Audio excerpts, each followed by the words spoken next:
So Bitcoin has been dropping. It started becoming something of worry because a lot of other criteria have like come in play. And I say that because usually we see things like Bitcoin going up, retracing a little bit, and then going up. It's normal with every asset family, but then when fundamentals meet technicals and also combine with sentimental, it becomes a very big problem, and I will explain in a minute. So basically, over the past 2 weeks, a lot of things have happened in the crypto industry, from the Bybit hack to the Libra scam, and then Trump's inauguration in January, and all the policies that he has been putting in place. You know how economic stability tends to influence all these things. And then I talk about the sentimental aspect of it because it's like the major driving figure when Bitcoin wants to dip further. First, it will be influenced by some of these first things that I've mentioned, and then the sentimental aspect of things settings, and that is what I want to explain basically in this video. Now, how does it concern you? What should you do to protect your investment? And basically anything that I think you should do. But don't take this as a financial advice. Take this as, like, you can treat it as like a second opinion. Maybe it's something that you're already thinking about, but you're not sure because you're not really technically that buoyant, or maybe you're not just paying much attention to it, but you were concerned about the whole thing. So let's dive into it. I don't want to make this video too long because it's just something that I posted on my WhatsApp status and many people showed concern. So let's see how it goes. So first of all, let's talk about the major events that have happened this previous weeks, right? So the first one and the major one is the Bybit hack, which happened on the February 21st, 2025, where 1.5 or 1.46 billion in Ethereum was stolen from Bybit. Actually, it was a hack, which makes it even more worrisome that a well-renowned exchange like Bybit can be that easily attacked. You know what that means. Like, usually when people lose their funds to crypto, blockchain is a very sophisticated development that when people lose their crypto in the crypto industry, it's often like pinned or upon the fact that maybe that person messed up. You either give out your passphrase or there's something you did. It's always about, even this too is still about something they did. But then when a big exchange like that is attacked and such a large amount of money is stolen, it raises a lot of concern. And then the second one is the Libra meme coin scandal. A lot of you don't even know about this. So basically, Libra is a coin or a meme coin that was created and actually was advertised or promoted by the Argentina president, right? Please, I stand corrected. But actually, he promoted this coin and the coin gained $4.5 billion in market value in the first 24 hours. So a lot of people invested a lot of money into it, and then in 1 hour it crashed badly. It crashed so much, and a lot of people were just like saying, hold on, wait a minute, could this be a scam? You understand? Like, how can a president of a country be part of such a scam whereby about 40,000 people lose almost $4 billion in this event? So many scandals have been happening in this crypto space lately. Like I mentioned, the Bybit hack, the Libra meme coin issue, and then the entire crypto market cap decline. So as of today, February 25th of 2025, the entire crypto market have lost about 5.7% because Bitcoin right now is sitting at 88k. It has even gone down to about 86k before. It's still going down. It's just doing his thing. For a market of $2.99 trillion market cap to drop a value of 5%, that's a significant amount of drop. A 5% drop is a very big and concerning issue. So on the 21st of this month, February, just 4 days ago, Bybit was hacked. 1.46 billion stolen, which is by today regarded as the largest cryptocurrency haste in the history of crypto in general. And even though Bybit has made effort and they have not recovered the funds, but they have replaced the funds. So no user should be worried about whether getting paid or anything. What that have created is that it has created a sense of mistrust in the crypto industry in general. Also, it has created a gap. Now, let me explain. The 1.5 or 1.446 billion dollar in Ethereum that was stolen, that amounts to about 401,000 Ethereum. Now, even though it can be replaced, the liquidity to replace it is not that easy. It's like these funds that should be serving many people, because a lot of people are withdrawing making countless amount of withdrawals day in day out from an exchange such as Bybit, which means they need Ethereum. And just because you have, let's say, $100,000 in Bybit does not mean you are going to be taking it in USDC as well. So many people are going to want to withdraw Ethereum in particular, which means Bybit will need Ethereum to cover those things, and they need to get as much Ether as they want to cover for their losses, which means it's going to create, like, it should be creating a demand for Ethereum, but it's not a demand in terms of like the retail aspect. Like for me and you, it's a demand in the industry of like exchanges, right? If that makes any sense. Now, that also fueled the fact that there is mistrust in the industry, which means people don't really trust how the crypto market or these exchanges are able to protect their funds. Or if people are now thinking, if a company like Bybit with all those sophisticated security can be hacked using social engineering, it means maybe the best thing they could do for themselves is to stay out of crypto. Because at this point you'll be thinking, who be me? Why will I not be hacked if Bybit can be hacked, right? That is one. And then I talked about the Libra coin, which is a meme coin that was created and was promoted by the Argentina president, and the coin rose because of that publicity. It rose to about $4.5 billion market cap, and immediately it was robbed. A rug pull, how meme coins do, where some random dude will just create a coin, allow it to go up, and then sell everything up, and then everybody loses. And then to the market capitalization. Now over to the geopolitical aspect of things. Trump is now the president of the United States, right? Which means he has been creating, if you have been following through all his policies and the things that he has been doing, he has been creating a lot of things, and that causes volatility in the crypto market. So there is a lot of uncertainty right now. Should I withdraw my money since I now have a good president? Should I go and buy a good house? Should I invest in real estate instead of crypto? Or do I need to secure my funds? Is Trump going to support or not support crypto? Is he going to create policies or regulation?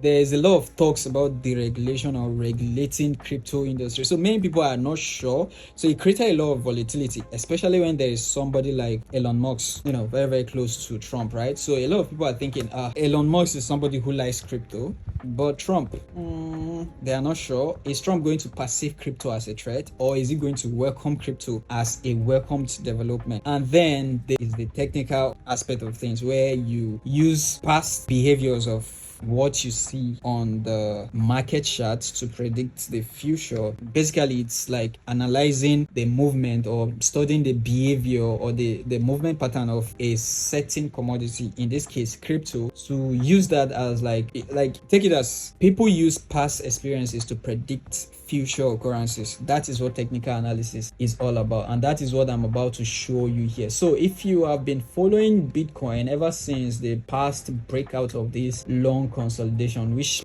span about, so this consolidation span about 253 days, almost a year. So we're stuck in this range, we're stuck in this area for almost a year, and then it finally broke out, and you can see the rally, it went straight up. Now usually the market movement is, it goes up, it retraces a little bit, it goes up, it retraces again. Market is never like, it's not a rocket. It doesn't just continue. Even rockets does come back sometimes, right? So it is expected. It's not like, a lot of people keep saying that Bitcoin is going to 150k. Yes, it might get there, but it doesn't just fly to that. Like if Bitcoin is going to go to 1 million, it has to have some points in the market where it goes up, it goes to 200k, comes down to 150k, just like you saw. It went to 66k, went back to 30k, and then came back to 66k, broke above the 70k mark, which was like the highest it went after going 66 in the past,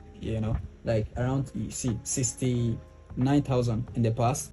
it went down. So this is exactly what we are expecting, this same type of stuff. It goes up, come down, retrace a certain base or retest a certain base, then recorrect, goes up again, and then you see how it reacted to this area. It took a lot of time before it took almost a year, going up and down within this area, and then it broke ahead of it again. So now the reason why I think it is time to make a video like this is not to alarm you, it's not to discourage you as a crypto earner. Usually if you are an investor, and I'm talking about the long-term investors, you're not supposed to be worried about this period. But also if you're an active trader, it's an opportunity for you to secure the profit that you have already made, and then maybe look for a better entry pattern. It might already be looking too late, but I mean at 87,000 to 90,000, because I believe this area should be strong enough to at least reject the market back to this base before going back to this area. So 87 might not really be a bad market to secure some of your crypto investment, like exchange from BTC to USDT, just to be safe. That is if you are like a short-term investor, you don't have too much fun. But for the long-term investors, there is no cost to, there's no reason why you should be alarmed. But I just wanted to bring this to like a lot of my viewers, or my startup viewers, or people who look up to me for advice for things like this, just so they know what is going on in the market and if they should be concerned. Should you be concerned? Yes and no. Yes, if you're a short-term investor. For example, if you invested or you bought Bitcoin at around, let's say at around 70-80k, and you are looking to hold it to, let's say, 150k, that might not happen anytime soon. It might need around this area, or even go below your entry point, or below the price at which you bought it. I think Bitcoin might fall down to around 72k before bouncing back up. That is what I think. And the things that have motivated this move are the things that I've already talked about: the Bybit hack, the Libra meme coin, the geopolitical issue, talking about the United States economy and everything, and then the crypto market cap decline, and now so the major one that you should be concerned about now. So we have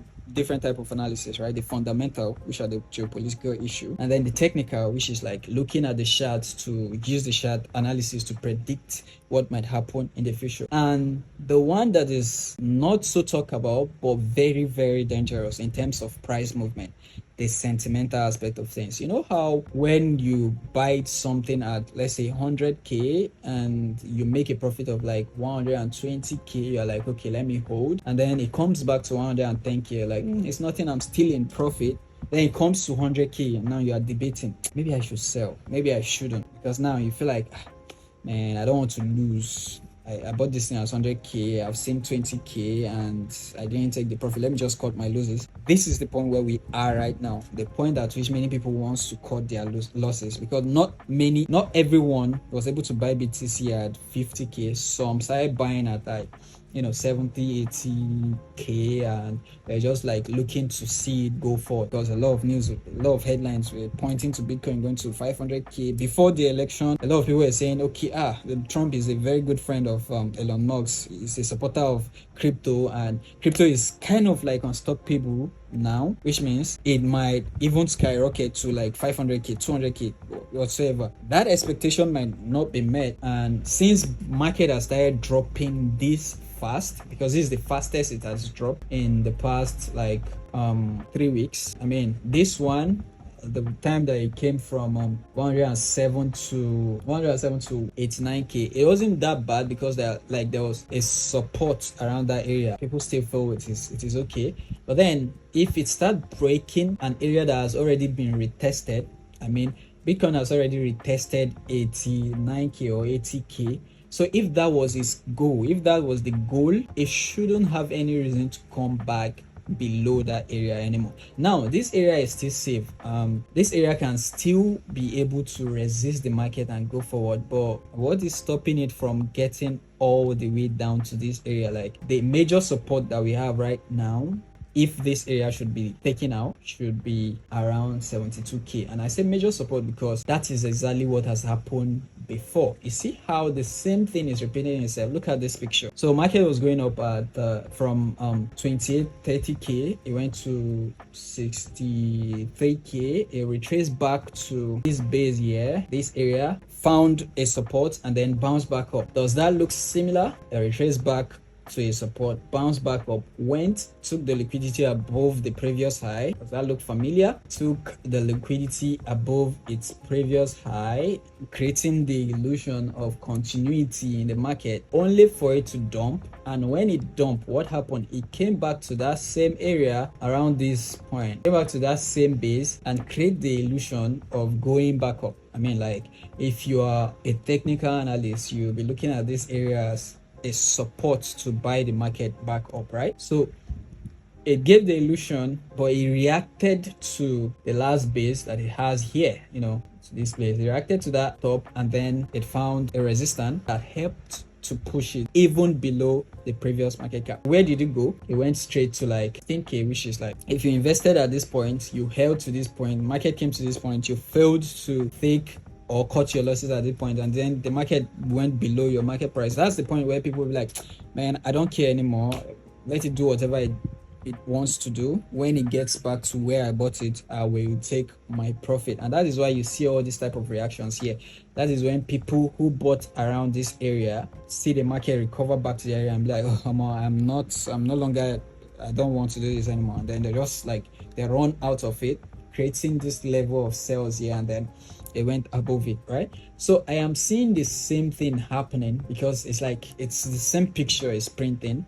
It broke above the high, came back, retested this high. It has already retested this high, and then it has gone back to, like, should I say, potentially take the liquidity above this area, and now it's coming back, and it's even breaking below the high, the low that printed that high, right? So now that shows that it's gearing for a big fall. And now coupled with all this geopolitical events, or the hack, the scams that are going on, the market decline, that is where the sentiment, like I said, is going to set in. A lot of people are going to start selling. You can do whatever you want to do with this information. I will be very, very careful, and that's exactly what I wanted to bring to the notice of people who view my status, or people who follow me in this crypto journey, or people who are aspiring investors like myself.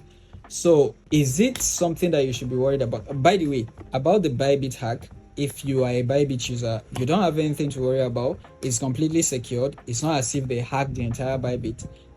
If you want a video of me explaining how the hack works or how it happened, I can do that. But for now, this is just the information that I want to bring to your notice. Also, I need you to understand that a lot of other things are happening. For example, crypto ETFs. ETFs is like a pool of assets together where you can now stake on them or invest in them, if that makes sense. So these companies come together and they'll be like, okay, we have all these things, so now you can come and buy like a share. Now you can come and buy a share into this thing, like they put funds together to buy all these things together. So which means you don't really have to care if LTC is dropping or ETH is dropping. It's kind of like it's supported by BTC or any other currency that is in that crypto pool. So a lot of big players have been withdrawing their stake in crypto ETFs of late, like at alarming rates. And I found this article, the Bitcoin and Ethereum ETFs see major outflows. What that means is like a lot of people who have been invested into the crypto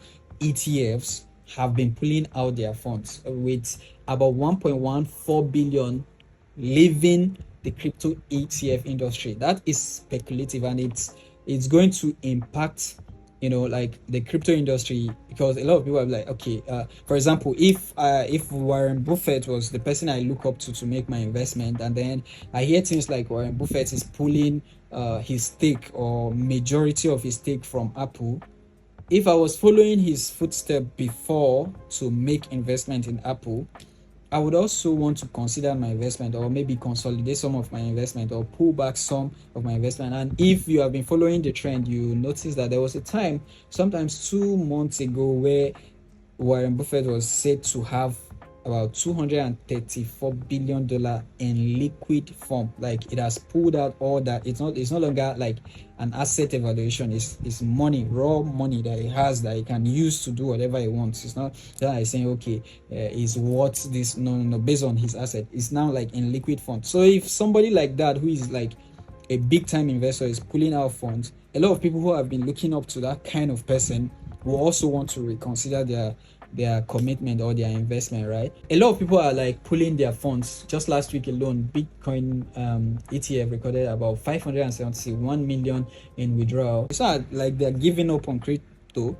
but they're consolidating their investment. They are trying to play safe. I mean, if you're an investor, you want to think twice, right? But the problem with that is there is a ripple effect, because a lot of retail investors like me and you will look up to these big movers or these whales to make our investments, right? So even though I don't have a lot of money in crypto, if I, my friend, my family members, and everybody with our little $500, $500, $100, $200, $1,000 start withdrawing at that rate, it's going to amount to a lot of money leaving the crypto market, right? So that is going to cause like a very, very serious ripple effect, and many people are going to do. There's going to be a level of sell-off in the crypto market, and the only way for recovery in terms of crypto at that point is crypto needs to now drive down to a point where people don't even care anymore. Like, man, I've lost too much, or I don't care. I mean, I made a lot of money, I secured a lot of funds, so I'm waiting. Everybody at this point is waiting for crypto to retrace. A lot of people are not even buying crypto of recent. That is the reason why crypto got like stagnant at around 100k, because it's like a psychological value, right? But when Bitcoin was around 50k, everybody was hoping for it to get to 100k. So when it gets to 100k, what happens is that people are now saying, it's too high, I'll wait for it to drop down a little bit so that I can get in. If everybody is having that ideology, the only place where Bitcoin will want to reverse from now is that point where the major area of resistance before, after breaking, you can see that when it broke, it never came back to retest it, right? It never came back to retest this area. So when it's coming back, this thing that was serving as a wall before, that was preventing Bitcoin from going up, will become a resistance level. Now, if you spend a lot of time at this area, let me do a visual representation of what I'm trying to say. By the time Bitcoin drops down to, let's say it goes here, calm down, it's coming, and then it comes to this area, and then it starts fucking around, playing around, and eventually break above, and then come back retest. That is when it will now start looking for a new movement to the upside. And please forgive my drawing, because this looks very terrible. Now, if you're a long-term investor, no need to worry. But also, if you're a long-term investor and you have made a lot of profits from your earlier buy, so let's assume that you bought Bitcoin at, let's say, 50k. At this point, you should be in a lot of profit, right? So it might be a time where you want to secure some profit, not all, some profit, secure some part of a profit so that you'll be safe. Now, if I am wrong, which I can very much be, you don't get to lose anything. All you get to lose is like the potential upside that you gain, which means if this market breaks back above this area and it gives a sign, I will actually make a video when that happened. If that happened, then I'll tell, okay, well, it seems like I'm wrong and Bitcoin is bouncing back up. You can want to jump back in. At that point, you really do not lose anything, right? Like, it's still the same thing. You are still in the game and all, but it will be very, very painful for you to have made a lot of money and then you lose it all simply because of this drop. Also, the outflow of USDC or stable coins in general from exchanges and the inflow of crypto of Bitcoin into exchanges. So for example, if you are seeing a large volume of Bitcoin, Ethereum, all these other coins that are not stable coins flowing into exchanges, and then you are seeing equivalent of such amount of money moving out of exchanges in stablecoin, it means people are consolidating, or people are trying to they are doing exactly what I'm telling you. The big whales are already doing it. So you as a small time investor, well, if you're not doing the same thing, or if you're not following their footsteps, well, maybe you have a heart of stone. But with that, I think this should be the end of this analysis. Now, there are a lot of things that I might be wrong on. There are a lot of things that might be my own personal perspective. So don't take it as like I am trying to claim that I'm wrong. I'm only giving advices based on what I'm seeing. So do you, not me. Do what you want to do. Do what you feel is right for you. And if you like this type of content, please encourage me so I can make more of this. You can subscribe to my channel and like, share if possible. I really appreciate. You know what that means, right? I really appreciate. It's like a type of content I'm just starting to do. I'm not really even that much confident in myself yet, but I feel like I can do it. So if you encourage me enough, and if you have any questions, please drop the questions here so that I can, see. Or I will actually appreciate a lot of critics in the comment section. So if you have anything in mind that you don't like about this particular content, let me know. I will not hold you to it. I will appreciate your criticism so that I can know better ways of presenting my analysis in the future.